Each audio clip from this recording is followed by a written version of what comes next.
比較啦即係我哋需要有個比較意識嘅。咁然後咧，其實都出現過係咩咧？就係條件複句嘅喎，咁樣。咁我咧俾咗兩條題目你哋㗎，咁一條咧就係先係2022年嘅呢一條啦，係嘛？與其一生專精一試，不如咧發展多元人生，係咪？好啦，咁咧我哋去睇咧嗱，就係我成日都講噶啦，尤其是由上一年啦我哋啱呢一屆2026啦，我哋講緊咧大部分嘅題目咧，等等啊，我哋大部分嘅題目咧講緊前邊咧都有一個嘅前綴喺度嘅，咁即係話咧前邊咧佢可能如果記描書咧，佢可能有一啲描述俾你啦，話俾你知可能發生緊件咩事，或者咧某個人物咧係點樣嘅，或者咧可能係有好多好類近嘅情況，係一啲例子嚟嘅，係嘛？跟住咧，然後就係個題目啦。咁論説文咧，我哋見到咧就係佢可能會提供一啲觀點俾你啦，譬如好似呢一題咁樣，2022年呢一題。咁咧其實佢上面咧就係講到人生咧可以每個人對人生咧都有唔同嘅追求嘅，咁咧就會有兩種啦可能咧有啲人咧就係我哋其實一路以嚟咧都可能係好擅長於某一樣嘢係嘛？我哋咧可能學一門手藝，有一門嘅技術係嘛？有一啲嘅技巧。好啦，咁然後咧我哋講緊就係有啲人咧就講唔係喎，我哋既可以係學沖咖啡，又可以咧寫作，又可以咧去呢度講咧就係我哋可以去舞館咧做武術教練係嘛？又或者我喜歡跳舞嘅，我可以去教跳舞係嘛？我哋可以咧有好多擅長嘅嘢，我哋可以學好多唔同嘅嘢咁跟住咧就講我哋可以發展多元人生。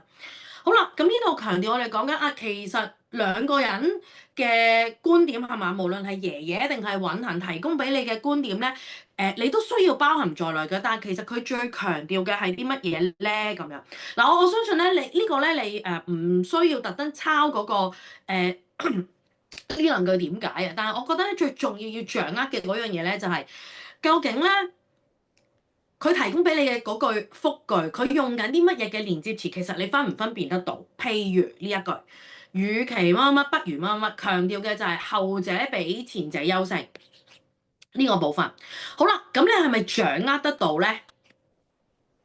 係嘛？好啦，然後嘅就係你寫嗰篇文嘅時候有冇比較意識？佢唔係淨係要你提及兩樣嘢咁簡單喎，佢仲需要你去做比較。OK，得唔得？好啦，咁呢個係一類啦。好啦，咁我哋又睇下，如果另外呢一題，嗱呢題咧，我哋就咁望條題目咧，有冇留意到佢提供俾你嘅嗰兩個觀點裏邊，佢有冇啲用咗邊一種複句啊？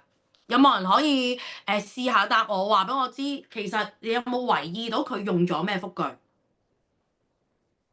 有冇啊？有冇人可以開咪嚟講下？有冇啊？應該收端講嗰句嗰個説法應該都幾明晰㗎，用咗啲乜嘢嘅複句啊？即係如果你望下哪怕你冇嗰個工作紙，你應該我都有俾到嗰個複句嘅嗰版嚟嘅，係咪？OK，好啦，咁你應該可以留意到就係收端講嗰句咧，其實係一句條件複句嚟嘅喎。係嘛？要做啲乜嘢才可以係嘛？後邊嗰個係個果嚟嘅，係咪？好啦，咁但係咧條題目咧，好似咧又唔係特別突顯呢樣嘢喎。我哋去睇條題目就係講談談你對以上兩個觀點嘅看法。嗱，第一樣嘢就係一定要兩個觀點都要有提及啦，係嘛？好啦，當然啦，你話可能喺個比重上面有多寡嘅分別，可以嘅。咁但係我哋要去睇。本身呢兩句句子本身呢兩句説法，其實分別講緊啲乜嘢咧？咁樣，OK，好啦，咁definition 咧，我諗我唔係特別要仔細去講啲咩，佢提到嘅就係一個咧就係講緊我哋喺做事情之前咧就要量力而為，係嘛？如果唔係咧，我哋就會冇好結果啦，係嘛？ OK，好，咁然後第二句咧就講啦，我哋咧可能係需要踏出一個舒適圈，譬如可能我哋既有嘅圈子啦，我哋擅長嘅嘢啦，我哋可能熟悉嘅環境啦，我哋要離開呢一個嘅安舒區咧，我哋先至能夠突破我哋能力嘅界限啦。OK，好啦，貌似講緊嘅嗰個力咧，就係嗰個共通嘅位嚟嘅，然後咧佢就俾咗兩個唔同嘅時間段啦，亦都俾咗咧兩個唔同嘅結果嚟，係嘛？好啦，咁我哋去睇，其實最重要，你首先要掌握到嘅就係，如果我俾譬如考試如果我俾兩個觀點你，其實你分唔分辨得到佢哋係咪一定係相對嘅先？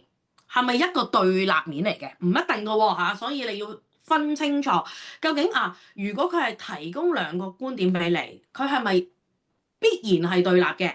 一正一反，有可能係啦，有可能唔係嘅。咁唔係，咁你又要睇下啦。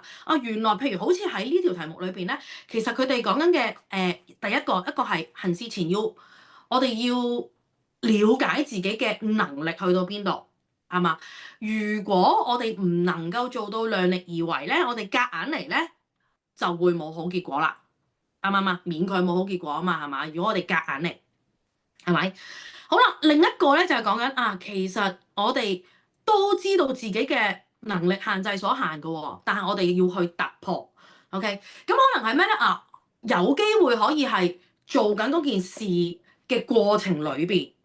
咁所以你見到個時間段咧，唔一定係行事前我哋要預估咗自己係點，或者我哋一定要係行事之前就已經決定我要突破呢個舒適圈啦。可以係行事前，亦都可以係做緊呢件事嘅時候，係嘛？我發現其實我應該可以突破㗎喎，係嘛？喺我嘅能力嘅範圍底下咧，其實我可以突破，我甚至可以超越我而家現有嘅呢個能力嘅。好啦，咁我哋應該要去睇。喺呢度我哋先睇綠色嘅嗰個箭嘴，OK？好啦，咁我哋首先要睇嘅咧就係，其實呢兩句我哋見到嘅咧，應該就係有第一句都係一個條件複句嚟嘅喎，不過佢冇咗啲咩咧？佢省略咗否則，行事要量力而為，否則勉強冇好結果，係嘛？其實佢冇咗個否則，佢都係個條件複句嚟嘅喎，得唔得？好啦，咁然後第二句都係條件複句，跟住然後我哋要去諗啦，我哋要將兩句咧都需要喺我哋嘅文本裏邊呈現啊嘛，係嘛？講緊如果我哋要作真係要揀作論説文啦，OK？好啦，又係一條咁樣類型嘅題目喎，咁我哋就要諗清楚啦。究竟我只係想50-50咁樣都分別展述論證呢兩個觀點。咁冇問題啦，50-55，即係5成5成，大約就係如果我哋寫舉個例寫1004字，咁大約700字同700字係咪？OK 得唔得？即係600同600咧，因為你頭頭尾尾都要囊括，即係引言總結，啱唔啱？OK，好啦，你話唔係喎，會唔會有啲情況係我會唔會用轉折複句咧？雖然我哋平時行事之前要量力而為嘅，否則就會冇好結果啦。但係咩情況底下咧，我哋又要踏出舒適圈，先至可以突破能力嘅界限。原來我哋可以呈現一個咁樣嘅觀點嘅喎。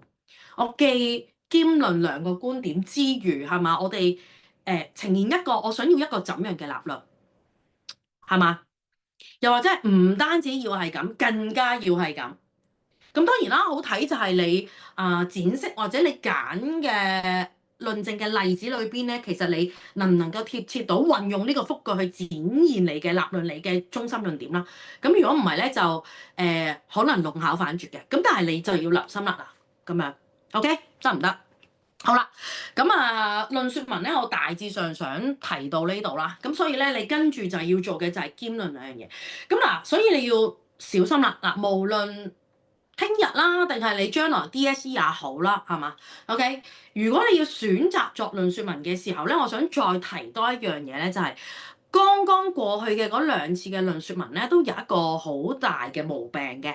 OK，就係通篇都係鼓勵嚟嘅。大部分人都係出呢個問題㗎啦，咁但係你其實見到㗎，我哋而家作緊嘅題目咧，尤其是論説文啦，基本上佢都好能夠貼到你現今生活嘅情況嘅。咁即係話呢句説話套用喺你而家嘅生活情景底下，其實你有啲乜嘢嘅例子可以呈現咧？唔會只係得鼓勵嘅。咁所以呢個要好小心，你要有你想內容分有突破，個前咬嘅前設係你都寫得幾好㗎啦，你揀嘅鼓勵冇乜錯嘅，你對於個觀點，對於整條命題作文嘅嗰個立意咧，你都係掌握得到㗎啦。OK，但係你可能好難突破5分或者好難突破6分，呢個就同你嘅選嘅例同埋我哋講緊應用喺現今生活裏邊，你能夠展述得到幾多啦？呢個就係好關鍵嘅一個位，係嘛？你能唔能夠上到6分，或者能唔能夠上到7分啊？咁呢個就係嗰個幾決定性嘅嗰個關鍵嘅其中一個位置嚟嘅，得唔得？咁當然啦，去做論證嗰個完備嘅程度，你要記住啦。譬如我上一次咪提嘅，有好多同學咧去寫紙上談兵，係嘛？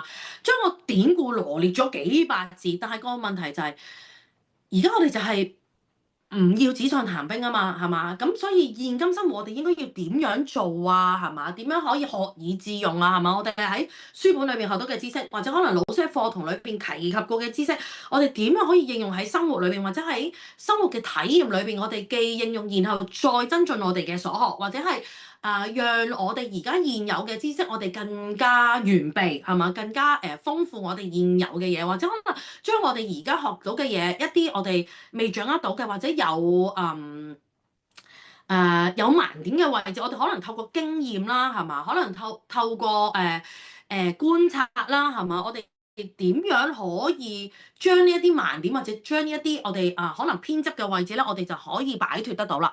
咁所以呢個位係好需要你套用喺你現今生活例子裏邊咧，去展示嘅。咁呢個要留心。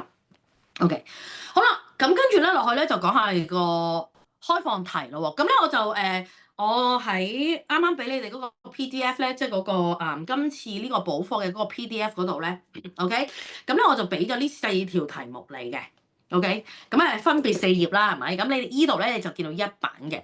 咁嗱，你見到咧點解我會用啲相同嘅顏色去套住個題目裏邊有啲關鍵嘅字眼？OK，好啦，咁你而家見到咧黃色嘅位置咧，其實就係條題目咧，我哋講緊命題個題目。好啦，黃色嘅，譬如你哋作嗰題，原來我們忽略了不少日常生活中的美好。好啦，咁我哋望下咧條題目嘅前橛先，前邊咧其實佢有一句子嘅，偶然我抬頭一看，發現嫩葉長出來了。原來我們忽略了不少日常生活中的美好。我哋見到呢個題目咧，我哋撮咗咧係上面嗰句前橛嘅最後嗰一句，係咪？啱唔啱啊？好啦，咁前邊淺藍色嘅部分咧，其實就係佢係其中一個例子嚟嘅，係嘛？個例子就係乜嘢係美好啊？就係嫩葉係美好。咁嫩葉咧喺呢度咧應該有佢一啲嘅象徵意義㗎。嫩葉啊嘛，係嘛？咁可能咧講緊嘅就係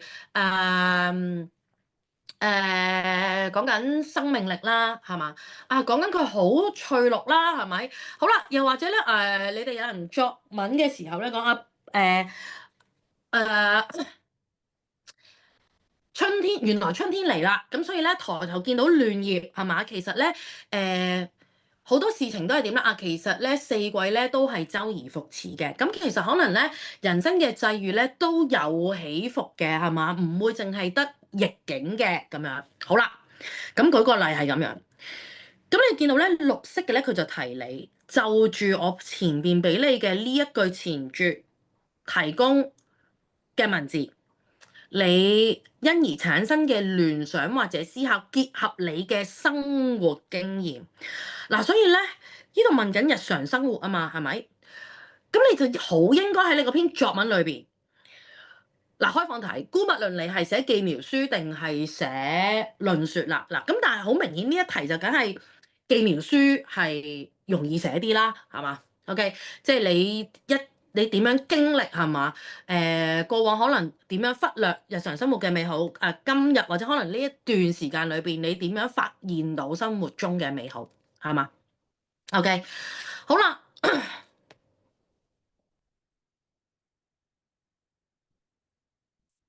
，OK，好啦，咁咧我哋去睇下咯喎。我咧我哋睇埋下邊嗰3條先，跟住我就會講翻呢一條題目你出現啲咩做得好與做得唔好嘅地方。好啦，第2題就係你哋作嘅題目啦，係嘛？2020。咁我哋睇下，在人生路上面對各種處境，我們都能微笑以對嗎？好啦，咁佢呈現俾你嗰個聯想與思考咧，就用個問句嘅。然後佢就提你啦，你需要用人生裏邊嘅各種處境，即係你應該羅列到一啲例子啦。姑勿論你寄描書寫嘅，定係你喺論説文你會羅列嘅例子，係嘛？即係我哋上一次講咩順境啊、逆境啊，可能生老病死啊，係咪？OK，好啦，微笑以對，OK。咁我哋講微笑以對咧，就係佢撮咗出嚟咧，要作為題目嘅其中一個部分嚟嘅。但係咧，你要記住喎，個題目唔係微笑喎。嗱，你有人成題咧就淨係作咗微笑啫，其實唔係好寫到微笑以對嘅。雖然你最後有用到呢4個字，但係其實唔係寫緊微笑以對，講緊呢個嗰個態度嘅。OK，你寫咗個表情，或者寫咗一個人嘅行為，但係其實唔係寫緊個人生態度。OK，好啦，跟住然後我哋睇下第3題咯嚇。OK，隱藏嗰一題。好啦，在生活中咧。有人咧就會點啊？有時會隱藏自己嘅秘密啦、情感啦、想法。咁啊，留意下個 beautiful，我特登揾3個人跨住咗嘅。OK，就係個頓號。咁我哋睇到就係秘密、情感、想法就係個例嚟㗎啦，係嘛？個例嚟嘅。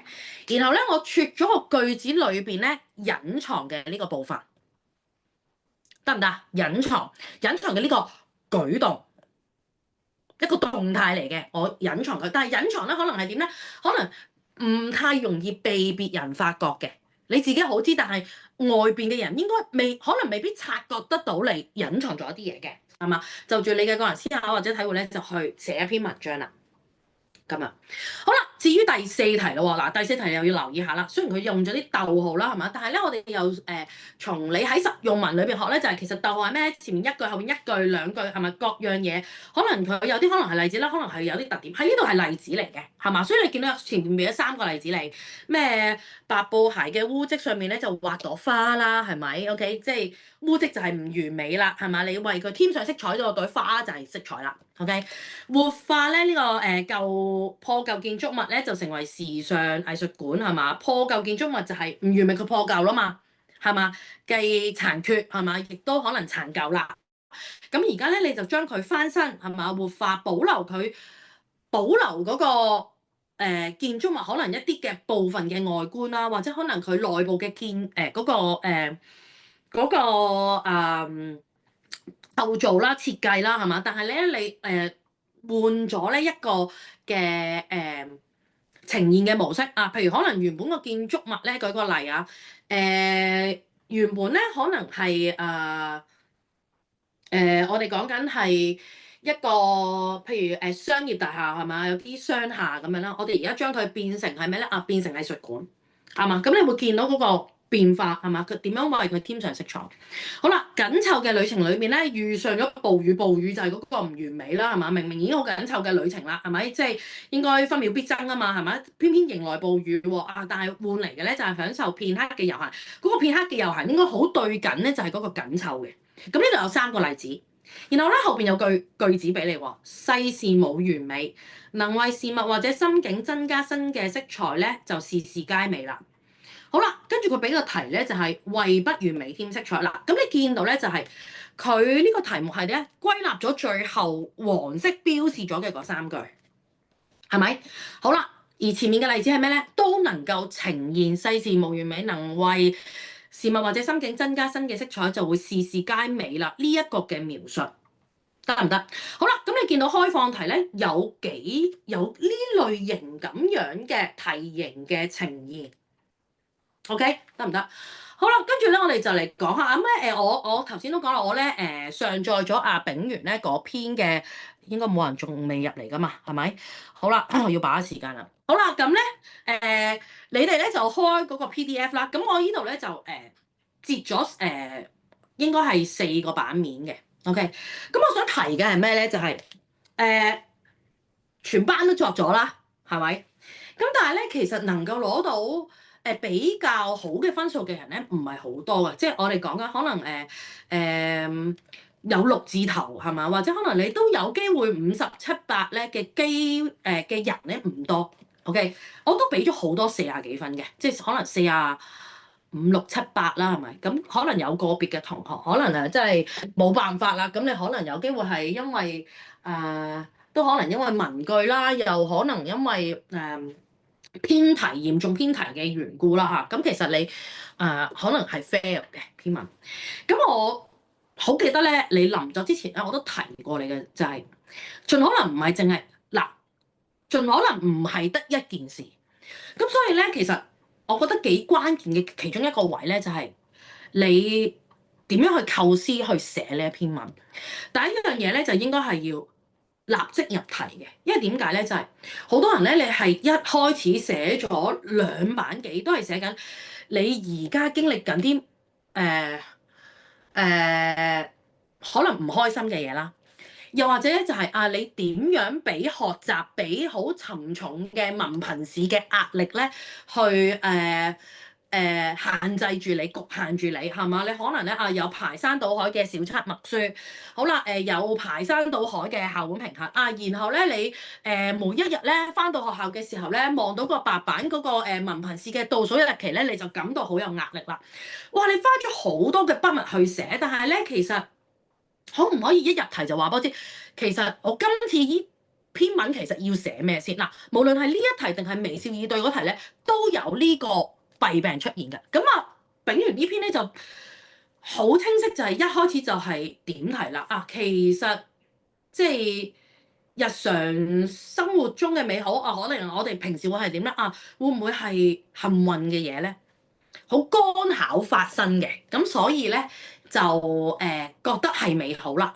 原來唔係咁嘅喎。今日發現即係今日咧一日嘅經歷裏邊咧，我發現原來美好係點咧？原來係我哋生活裏邊或者生命裏邊嘅一啲可能好細節嘅嘢嘅啫。OK，好啦，咁跟住佢嘅設定係咩咧？就係呢個我咧就大病。係嘛？佢係病咗，係咪有幾聲咳？好啦，咁於是乎點咧？係嘛？由朝頭早起身嘅嗰一剎那開始咧，就有好多好細微而溫馨嘅小片段。OK，好啦，去湊拼咗咧，就係點解生活裏邊嘅細節會讓我哋感到美好？好啦，而呢個美好咧喺入邊應該係點咧？譬如感到窩心㗎啦。係咪？好啦，可以係感到幸福㗎啦。咁你要記住咧，唔一定要係因為我經歷緊文憑試準備應考文憑試嘅壓迫，所以我係點咧？好得意㗎，你哋會係不曾咧發現父母咧對你嘅照料啦、關愛啦、擔憂啦，不曾喎。你覺得合唔合理？冇理由㗎，即係你活咗10幾年人，你話俾我知，我從來都冇發現原來爸爸媽媽咁對我係咁無微不至嘅。OK，即係你話呢一段時間係咪你忽略咗？咁我都覺得可以合理地接受㗎。因為好多事情壓迫住你啦，所以你嘅時間係點咧？你好專注於某一樣嘢。有啲人就會寫，因為俾手機或者可能電子屏幕限制咗你。OK，有人係因為文憑試，冇問題嘅。好啦，但係個問題就係有啲嘢係唔會完全由你出世到而家你都發現唔到嘅，冇乜可能㗎嘛，係嘛？可能讓我哋冇咁容易察覺嘅原因係咩咧？就係你覺得呢樣嘢理所當然，係嘛？咁喺呢一度咧，佢就寫到啦。其實媽媽係點咧？只係好簡單啫。譬如台上面有杯熱開水啦，係咪啊？OK，好啦，嗱你要記住喎，唔係見到杯水你就覺得好溫馨啦，唔係喎，應該要係點嘅？你睇下呢個我係有啲舉動先嘅，你諗下你寫緊寄苗書嘛，佢呢個我一個人應該有啲行為嘅，啱唔啱啊？好啦，佢係點啊？坐低捧住呢杯嘅熱水，然後即係慢慢咧就去飲呢一杯嘅暖水。好啦，與此同時係咩咧？就係望住媽媽為我咧去準備嗰個早餐。好啦，所以你要串連嗰個嘅行動先得㗎。OK，唔會係我見到份早餐有荷包蛋、有麵包、有暖水，我就好溫暖啦。咁點解會係咁先？係嘛？原來可能媽媽可能係日日都做緊呢樣嘢嘅喎。咁跟住嗱，我就會問啦。咁點解今日你會發現得到咧？咁有啲人就係你定睛注視咗啦，係嘛？有啲人係會咁樣寫嘅。好啦，跟住然後咧，第二件事你應該我冇記錯應該第二版嘅。OK，第二件事咧就講緊病啊嘛，係咪？呢個我病啊嘛。有人咧就好簡單嘅啫，遞一張紙巾啫。OK，同埋口罩，為我咧遞上紙巾同埋口罩。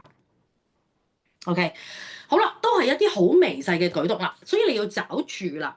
你本身點樣定義呢個美好先？嗱，有啲人定義嘅係咩咧？我好記得咧，有同學咧係寫人生好無趣、冇趣味、沉悶。好啦，然後咧個美好咧嗱，如果你對應住就係無趣、沉悶，你嘅美好應該換嚟嘅係咩咧？應該係起碼增添咗趣味㗎。我唔能夠完全講，你人生有美好就必定會好有趣啦。咁但係應該有啲趣味㗎，但係唔係嘅喎。你係講緊可能係幸運啦，有人寫幸福啦，但係好幸福同無趣點樣可以扣連得起咧？啱唔啱啊？咁所以你要好小心，你去寫嘅時候係咪？呢個日常生活嘅美好，你而家串連緊嘅係你想寫呢個美好為你帶嚟一個乜嘢嘅感悟㗎？OK，唔係淨係覺得美好嘛？啱唔啱啊？好啦，跟住第三樣嘢咧就寫見到隻蒼鳥啦，係嘛？咁其實係咩咧？日常咧呢條路可能都即係常行過㗎啦，係嘛？咁但係咧一路都冇察覺，係嘛？其實生活咧有好多係嘛？即係由可能係親人到可能陌生人到大自然係嘛？OK，咁但係你諗下啦，又唔好通篇都係大自然啦，又見到嫩葉，跟住就見到雀仔，雀仔係鳴叫啦，唔係啼叫啦，嗰隻唔係雞嚟㗎嘛，係咪？好啦，咁跟住咧，然後就跟住咧又寫野草啦，係嘛？好啦，寫完一大堆，全部都係大自然嘅。咁你人最常發現嘅美好唔係淨係大自然㗎嘛？你唔好日日都係似得西山現遊記㗎，啱唔啱啊？你唔會日日都係岳陽樓記㗎嘛？啱唔啱啊？咁你應該好多人事嘅嘢係反而就係你最容易忽略㗎嘛？啱唔啱？好啦，跟住最後咧，第四件事我最欣賞啦，炳完佢成個文章嘅嗰個結構，就係最後翻去就係其實媽媽仲除咗每一日為佢預備嘅嘢，有啲嘢係點咧？原來喺個書包已經擺咗啲咩咧？擺咗皮棚啦。OK，好啦，咁我哋見到就係成篇文章你用啲好細，我哋講緊好微細嘅事情，呢個就係我哋講緊點解容易忽略啊？佢微細啊嘛。唔容易察覺嗱，幾種啊？點解會忽略啊？我覺得嗰樣嘢理所當然，習以為常。佢太細啦，所以粗心大意嘅我哋咧，我哋可能唔常發現嘅，或者唔容易發現嘅。並唔係因為佢隱藏咗喎，OK？咁所以呢個你需要好小心去設置。其實我覺得呢個其實咧，最想提呢兩次嘅嗰個開放題嘅作文咧，真係嗱，倘若明天你咁啱都係要揀開放題嘅話，你真係要諗清楚前邊你構思好啦，你先好寫，你唔好一路作就一路諗，後邊就通常都死硬㗎啦。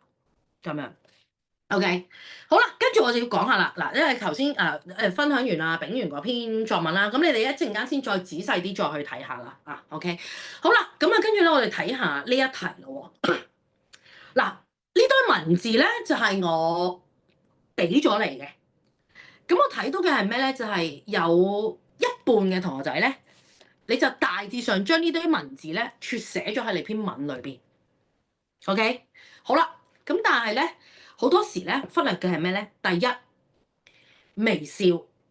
咁微笑嘅神態係點嘅咧？喺唔同情景底下嘅一道微笑咧，都可以有唔同嘅神態呈現嘅，係咪？好啦，有人會寫輸咗比賽，但係咧我仍然能夠微笑以對。好啦，贏咗比賽，我微笑以對。好啦，有人都識寫嘅喎，贏咗比賽，我贏咗比賽，我微笑以對。旁人睇我係咩咧？驕傲自滿。咁你諗下，點解旁人睇你呢個微笑會係驕傲自滿，係同神態有關噶嘛？係咪要寫啊？